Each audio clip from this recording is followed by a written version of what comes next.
আমাদের এই দেশের সচিবালয়ের কর্মকর্তারা খিচুড়ি কেমনে রান্না করবে, খিচুড়ি রান্না শেখার জন্য যাচ্ছেন 300 কোটি টাকা খরচ করে বিদেশে। এটা গত হাসিনা সরকারের আমলের রিপোর্ট। তো এটা তো আমাদের জনগণের মেন্টালিটিও হয়ে গেছে। এটা আমরা পারবো না, আমরা বিমান চালাইতে পারবো না, আমরা বোমা বানাইতে পারবো না, আমরা বন্দর হ্যান্ডেল করতে পারবো না, আমরা কিছুই করতে পারবো না।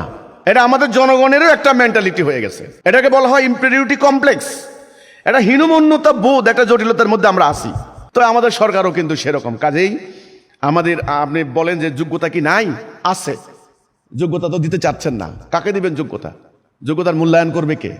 আস্থা নাই, কারোর প্রতি বিশ্বাস নাই, ট্রাস্ট নাই, কাউকে সুযোগ দেওয়া হচ্ছে না। যোগ্যতা আছে, আমি বিশ্বাস করি। এই বাংলাদেশের মাটি যেমন উর্বর, এখানে যেমন হাজার রকমের ফল ফলাদি হয়, ফসল হয়, কষ্ট করতে হয় না। এখানে দক্ষিণে যেমন লোনা পানি, যেমন সারা দেশ জুড়ে হলো মিঠা পানি।